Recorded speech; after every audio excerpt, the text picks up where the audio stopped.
नमस्कार दोस्तों, जीके संसार के एक नए और फ्रेश वीडियो में आप सभी का फिर से स्वागत है। आज के इस वीडियो में हम सब चक्रवर्ती सम्राट अशोक के बारे में जानेंगे, जो कि आपके सभी प्रतियोगी परीक्षाओं के लिए महत्वपूर्ण रहेगा।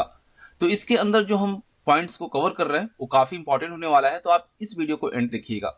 तो चलिए बिना देर के सेशन को स्टार्ट करते हैं। सबसे पहले अगर हम बात करें तो भारत में सिर्फ सम्राट अशोक को ही चक्रवर्ती सम्राट कहा जाता है। देखिए, चक्रवर्ती सम्राट का मीनिंग क्या है? सम्राटों का सम्राट, यानी कि राजों का राजा। ठीक है। और सम्राट अशोक ने संपूर्ण भारतीय उपमहाद्वीप और कई एशियाई देशों में भी बौद्ध धर्म का प्रचार प्रसार किया था। बिंदुसार की जब मृत्यु हुई उसके बाद उत्तराधिकार के लिए काफी संघर्ष आरंभ हो गया और लगभग ये जो संघर्ष है 4 वर्षों तक चला था और अंतोगत्वा 268 ईसा पूर्व में अशोक सम्राट बना और मौर्य वंश का महानतम शासक साबित हुआ। अशोक के 6वें स्तंभ लेख से हमें ज्ञात होता है कि उसने अपने धर्मलेख राज्याभिषेक के 12 वर्ष पश्चात, यानी कि जब राज्याभिषेक उसकी हो गई उसके 12 वर्ष पश्चात उत्कीर्ण करवाना शुरू किया। राजगद्दी पर जब बैठा अशोक तो उसके पहले वह अवंती का राज्यपाल था। कई बार इस क्वेश्चन को पूछा गया है। अभिलेखों में अशोक को देवनामप्रिय और राजा उपाधियों से संबोधित किया गया है। अशोक के बारे में अगर और हम बात करें तो 261 ईसा पूर्व में कलिंग पर आक्रमण किया था। कई बार क्वेश्चन पूछा जा चुका है कि कलिंग पर अशोक के द्वारा आक्रमण कब किया गया था, तो 261 ईसा पूर्व में किया गया था। और अशोक को बौद्ध धर्म में जो दीक्षित करने का श्रेय दिया जाता है उपगुप्त नामक बौद्ध भिक्षु को दिया जाता है।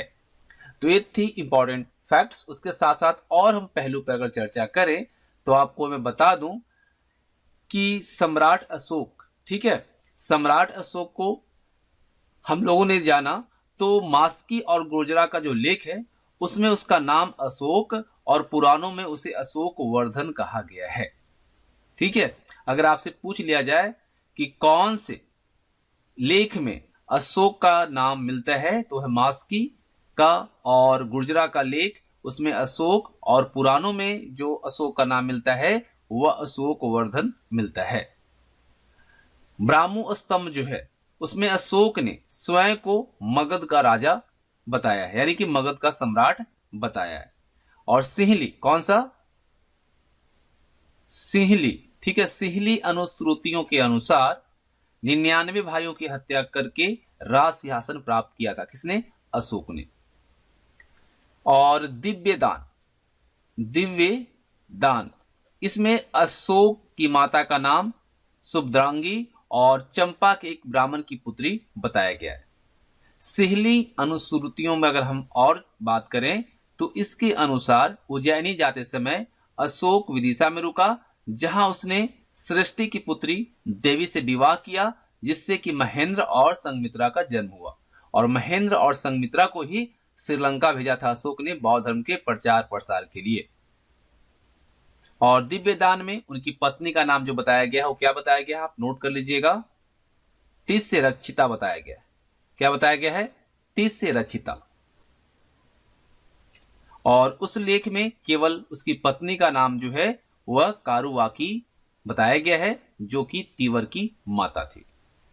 आपको याद रखना है कि दिव्य दान में अशोक, ठीक है, एक पत्नी का नाम जो मिलता है वह मिलता है तिस्य रचिता, और उसके लेख में केवल उसकी पत्नी का नाम कारुवाकी है, जो कि तीवर की माता थी। लेख की अगर बात करें तो कारुवाकी, और दिव्य दान में अगर हम बात करें तो वहां पे क्या था? तिस्य रचिता। अशोक 261 ईसा पूर्व में कलिंग पर आक्रमण किया था और राज्याभिषेक के 8वें वर्ष, और उसके बाद जब आंतरिक अशांति से निपट लिया अशोक तो 261 ईसा पूर्व में अपना विधिवत राज्याभिषेक करवाया था। अब यहां पे एक और चीज आता है कि कलिंग युद्ध ने अशोक के हृदय को परिवर्तन करवाया था, यानी हृदय में महान परिवर्तन हुआ था, तो उसने बौद्ध धर्म को अपना धर्म स्वीकार किया था। और हम लोगों ने देखा कि बौद्ध धर्म में दीक्षित करने का जो श्रेय है वह उपगुप्त नामक बौद्ध भिक्षु को जाता है। और अशोक ने धम्म की जो परिभाषा है वह क्या दिया था? अशोक के द्वारा जो धम्म की परिभाषा दी गई है वह किस सूत्र से ली गई है? इस क्वेश्चन को बीपीएससी में पूछा था, तो राहुलोवाद, ठीक है, राहुलोवाद सूत्र से ली गई है। और अशोक के शासन काल में ही पाटलिपुत्र में तृतीय बौद्ध संगीति का आयोजन किया गया था। और अगर आपसे पूछ लिया जाए कि तृतीय बौद्ध संगीति का जो आयोजन पाटलिपुत्र यानी कि वर्तमान में जो पटना है वहां पे हुई थी, उसकी अध्यक्षता किसने किया था? तो मौगलीपुत्र तीस के द्वारा किया गया था। और इसी संगीति के अंदर अभिधम्म पिटक की रचना हुई और बौद्ध भिक्षु विभिन्न देशों में भेजे गए, जिनमें कि अशोक ने अपने पुत्र महेंद्र और पुत्री संघमित्रा को कहां भेजा था? श्रीलंका भेजा था। अशोक ने बौद्ध धर्म का प्रचार प्रसार और धर्म यात्रा की शुरुआत किया था, जो कि काफी आगे बढ़ा था। कलिंग युद्ध के बाद अमोद प्रमोद की जो यात्राएं हैं उस पर अशोक ने पाबंदी लगा दी थी। और नेपाल की तराई में एक आपका जगह है निगलीवा, ठीक है, निगलीवा, उसमें उसने कनक मुनि के स्तूप की मरम्मत करवाई। इस चीज को आप याद रखिएगा।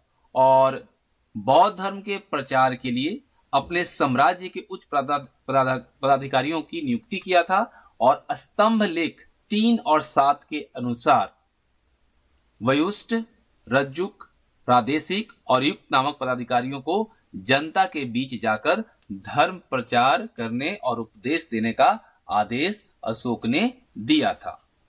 और अभिषेक के 13वें वर्ष के बाद बौद्ध धर्म प्रचार के लिए पदाधिकारियों का एक नया वर्ग बनाया गया, जिसे क्या कहा गया? याद रखिएगा, इंपॉर्टेंट है, धम्म महामात्र, ठीक है, धम्म महामात्र कहा गया। और इसका कार्य जो था विभिन्न धार्मिक संप्रदायों के बीच भेदभाव को मिटाकर धर्म की एकता स्थापित करना।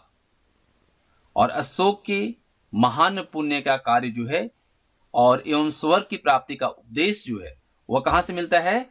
तो ये मिलता है आपका बौद्ध ग्रंथ संयुक्त निकाय में आपको यह वर्णित किया गया है, ठीक है। और आपको मैं बता दूं कि अगर हम यहाँ पे अशोक के अभिलेख की बात करें तो अशोक के शिलालेखों में ब्राह्मी, खरोष्टी, ग्रीक एवं अरमाइक लिपि का प्रयोग हुआ है। ग्रीक और जो अरमाइक लिपि है उसका अभिलेख अफगानिस्तान से, खरोष्टी लिपि का अभिलेख जो है उत्तर पश्चिम पाकिस्तान से, और शेष भारत से ब्राह्मी लिपि के अभिलेख हमें प्राप्त हुए हैं। अशोक के द्वारा जो राष्ट्रीय भाषा के रूप में पाली और लिपि के रूप में ब्राह्मी को अपनाया गया था। अशोक के रामपुरवाभिलेख जो कि बिहार में स्थित है, बिहार के चंपारण जिले में स्थित है, जबकि प्रयाग स्तंभ लेख जो है वह पहले कौशाम्बी में स्थित था। बाद में मुगल सम्राट अकबर द्वारा इसे इलाहाबाद, जो कि अब प्रयागराज फिर से हो गया, उस किले में रखवाया गया था। और अभी तक अशोक के कितने अभिलेख प्राप्त हो चुके हैं? 40। और सबसे पहले आपको ग्रुप डी से लेकर विभिन्न परीक्षाओं में पूछे जा चुके हैं कि सर्वप्रथम जो अशोक के शिलालेख अभिलेख जो है उसकी जो लिपि थी या उसको पढ़ने में सफलता किससे मिली थी? तो जेम्स प्रिंसेप को मिला था। और एक कब सबसे पहले इसने पढ़ा था? 1837 में। लेकिन अगर देखा जाए तो सबसे पहले 1750 ईस्वी में टिफेलैंथर ने दिल्ली में अशोक स्तंभ का पता लगाया था। आपको दो चीजों को याद रखना। सबसे पहले 1750 ईस्वी में टिफेलैंथर ने दिल्ली में अशोक के स्तंभ का पता लगाया था, और सर्वप्रथम जो जेम्स प्रिंसेप है वो 1837 में अशोक के अभिलेख को पढ़ने में सफलता हासिल की थी।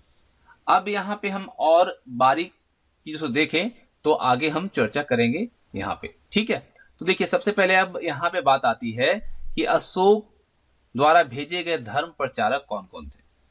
तो इधर आपको धर्म प्रचारक दिख रहा है, इधर स्थान दिख रहा है। तो देखिए पहले अगर हम बात करें मजंतिक की, तो मजंतिक जो है ये धर्म प्रचार के लिए काश्मीर और गंधार गया था। मज्जिम हिमालय क्षेत्र में प्रचार के लिए गया था। सोन व उत्तरा इस सुवर्ण भूमि की स्थान पे प्रचार के लिए गए थे, धर्म प्रचार के लिए। रक्षित उत्तरी कर्नाटक जो कि वनवासी के तौर पे जाना जाता है। उसके बाद आगे हम बात करें तो धर्म रक्षित जो है पश्चिमी भारत जिसको कि अपरांतक कहा गया। महारक्षित यवन राष्ट्र, महाधर्मरक्षित महाराष्ट्र, महादेव मैसूर और महेंद्र एवं संघमित्रा, जो कि दोनों अशोक के पुत्र और एक पुत्री थी, इनको कहां भेजा गया? श्रीलंका भेजा गया। ठीक है। अब देखिए अशोक की स्तंभ लेख और उसमें वर्णित विषय की अगर हम बात करें, देखिए इधर आपको शिलालेख और वर्णित विषय की बात की गई है। ठीक है, तो शिलालेख जब हम देख रहे हैं तो सबसे पहले हम बात करेंगे प्रथम शिलालेख के बारे में। प्रथम शिलालेख जो है, इसमें जो वर्णित विषय है वह अहिंसा पे बल, पशु बलि की निंदा और समारोह पर प्रतिबंध का उल्लेख किया गया है। दूसरा जो शिलालेख है, इसमें जो वर्णित है वह समाज कल्याण हेतु कार्य, मनुष्यों एवं पशुओं के लिए चिकित्सा की व्यवस्था एवं पड़ोसी राज्य चोल पांडे, सतीपुत्र और केरल पुत्र जो कि चेर है, इसका वर्णन मिला है। तीसरा जो है उसमें राजकीय पदाधिकारियों की या अधिकारियों की नियुक्ति के बारे में बताया गया है। इसके अंदर ठीक है, यह आदेश दिया गया कि हर 5वें वर्ष दौरा पर जाएं। ठीक है, इसमें यह बताया गया। चौथा जो अभिलेख है, इसमें युद्ध की जगह धम्म घोष यानी शांति की घोषणा की गई। भेरी घोष का मतलब होता है युद्ध, और इसकी जगह धम्म घोष यानी कि शांति की घोषणा की गई, और पशु हत्या को बहुत हद तक रोके जाने का दावा भी इसमें किया गया। पांचवा जो अभिलेख है, इसमें शासन के 14वें वर्ष धम्म महामात्र नामक अधिकारी की नियुक्ति की चर्चा की गई है। और हमने आपको बताया कि बौद्ध धर्म के प्रचार हेतु पदाधिकारियों का एक नया वर्ग बनाया गया, जिसे क्या कहा गया? धम्म महामात्र कहा गया था। और इसका जो कार्य था वो क्या था? विभिन्न धार्मिक संप्रदायों के बीच मतभेद और जो भेदभाव है उसे मिटाकर धर्म की एकता स्थापित करना। छठवां जो अभिलेख है, इसके अंदर शिलालेख, छठवां शिलालेख जो है, इसमें आत्मनियंत्रण की शिक्षा दी गई और अधिकारियों को हर समय और कहीं से भी सेवा भाव से तत्पर रहना बताया गया है। सातवां शिलालेख जो है, इसमें जो वर्णित विषय है वह सभी संप्रदायों के लिए सहिष्णुता का भाव रखना और उसी पर बल दिया गया है। आठवां शिलालेख में जो वर्णित है वह अशोक के धर्म यानी तीर्थ यात्राओं का उल्लेख और अशोक के बौद्ध गया की यात्रा। अगर आपसे पूछ लिया जाए, बोध गया वही स्थान है, वही स्थल है जहां पे महात्मा बुद्ध को ज्ञान की प्राप्ति हुई थी। तो अगर आपसे पूछा जाए कि अशोक के बोध गया की यात्रा का वर्णन कौन से शिलालेख में है, तो है 8वां शिलालेख में।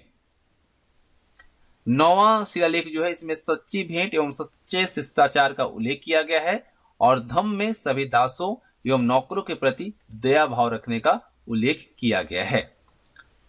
10वां शिलालेख जो है, यानी 10वां शिलालेख जो है, इसमें ख्याति एवं गौरव की निंदा की गई है, साथ ही साथ धम्म कीर्ति की श्रेष्ठता पर बल दिया गया है। 11वां शिलालेख जो है, इसमें धर्म के वरदान को सर्वोत्कृष्ट और धम्म की व्याख्या की गई है। 12वां शिलालेख जो है, इसमें सभी प्रकार के विचारों का सम्मान, विभिन्न संप्रदायों के बीच समन्वय एवं महिला महामात्रों की नियुक्ति की गई है। 13वां शिलालेख जो है, इसमें क्या विषय वर्णित है भाई? तो कलिंग युद्ध का वर्णन, युद्ध में 1 लाख लोगों के मरने एवं अशोक के हृदय परिवर्तन की बात के साथ ही यवन राजाओं का वर्णन किया गया है। कलिंग युद्ध का वर्णन कौन सा शिलालेख में है? तो अशोक के 13वां शिलालेख में है। और जो 14वां शिलालेख है, इसमें प्रजा को स्वतंत्र धार्मिक जीवन जीने के लिए प्रेरित करना और इसमें अपनी प्रजा के प्रति पितृव्रत प्रेम भाव को अपनाने पर बल दिया गया है। यानी कि प्रजा के प्रति कैसा भाव? तो पितृव्रत भाव को अपनाने का बल दिया गया है। अब यहाँ पे हम बात करते हैं अशोक के लघु स्तंभ के बारे में। तो लघु स्तंभ टोपरा जो है ये आपका उत्तर प्रदेश में, मेरठ उत्तर प्रदेश में, प्रयाग लघु स्तंभ उत्तर प्रदेश, लौरिया अरेराज बिहार चंपारण में, और जो है आपका है लौरिया नंदनगढ़, ये भी आपका बिहार के चंपारण जिले में है, रामपुरवा ये भी आपका बिहार के चंपारण में है। अब देखिए दिव्य दान के अनुसार अशोक के उत्तराधिकारी की हम बात करें तो 6 हैं। वो कौन कौन से हैं? दशरथ, संप्रति, सालिशुक, देववर्मन, सतधनुष और बृहद्रथ। तो ये तो थी, क्या थी, दिव्य दान के अनुसार अशोक के उत्तराधिकारी। अब कुछ और चीजों को हम बात करें तो आपको मैं बता दूं कि दक्षिण बिहार में गया और जहानाबाद जिले के बीच में, ठीक है, बराबर नामक 3 गुफाओं की दीवारों पर अशोक के लेख प्राप्त हुए हैं। और इन सभी की जो भाषा है वो कौन सी है, प्राकृत है। और लिपि की अगर हम बात करें तो ब्राह्मी लिपि है। केवल 2 अभिलेख सहबाजगढ़ी और मानसेहरा की जो लिपि है वह कौन सी है, ब्राह्मी नहीं है बल्कि खरोष्टी लिपि है। और ये जो लिपि है वह दाईं ओर से बाईं ओर लिखी जाती है। तक्षशिला से अरमाइक लिपि में लिखा गया एक भग्न अभिलेख और कंधार के पास शेरपुरा नामक स्थान से यूनानी और अरमाइक द्विभाषी अभिलेख प्राप्त हुआ, यानी कि 2 भाषा में लिखा हुआ प्राप्त हुआ है। अगर और चीजों को हम देखें तो अशोक के स्तंभ लेखों की संख्या जो है वह 7 है, जो कि 6 विभिन्न स्थानों से क्या हुए हैं, प्राप्त हुए हैं, पाए गए। हम लोगों ने देखा दिल्ली टोपरा। दिल्ली टोपरा कहने का मतलब है, टोपरा का जो हम लोगों ने स्तंभ लेख देखा, ये प्रारंभ में उत्तर प्रदेश के सहारनपुर जिले में पाया गया था, जो कि हम लोगों ने देखा कि टोपरा कहाँ पे, उत्तर प्रदेश में। और यह मध्ययुगीन सुल्तान फिरोज शाह तुगलक के द्वारा दिल्ली लाया गया और इस पर अशोक के 7 अभिलेख जो है वह उत्तीर्ण है। दिल्ली मेरठ, यानी मेरठ जो स्तंभ लेख है, यह स्तंभ लेख पहले मेरठ में था, बाद में फिरोज शाह द्वारा इसे कहाँ लाया गया, दिल्ली लाया गया। लौरिया राज और लौरिया नंदनगढ़ ये आपका बिहार के चंपारण में स्थित है और इस स्तंभ लेख पर बैल की आकृति है। ठीक है, कौन सी आकृति है, बैल की आकृति है। अगर हम अशोक के प्रवर्ती शासक की बात करें तो ये इंपॉर्टेंट हो जाता है एग्जामिनेशन पॉइंट ऑफ व्यू से कि मुगल साम्राज्य में महान शासक की अगर हम बात करें तो मौर्य सम्राट अशोक थे। उनकी मृत्यु के उपरांत 5 दशक तक उसके निर्बल उत्तराधिकारी शासन संचालित करते रहे। जैन धर्म, बौद्ध धर्म और ब्राह्मण ग्रंथों के अनुसार अशोक के उत्तराधिकारी के शासन के बारे में परस्पर विरोधाभास रहा और विरोधी विचार पाए जाते हैं। पुराणों के अनुसार अगर देखें तो पुराणों में अशोक के बाद 1 या 10 शासकों की चर्चा है, जबकि दिव्य दान के अनुसार 6 शासकों ने अशोक के बाद शासन किया, जो कि आप यहाँ पे स्क्रीन पर देख पा रहे हैं। दशरथ, संप्रति, शालिशुक, देववर्मन, सद्धनुष और बृहद्रथ। अशोक की मृत्यु के बाद मौर्य साम्राज्य जो है पश्चिमी और पूर्वी भाग में बंट गया।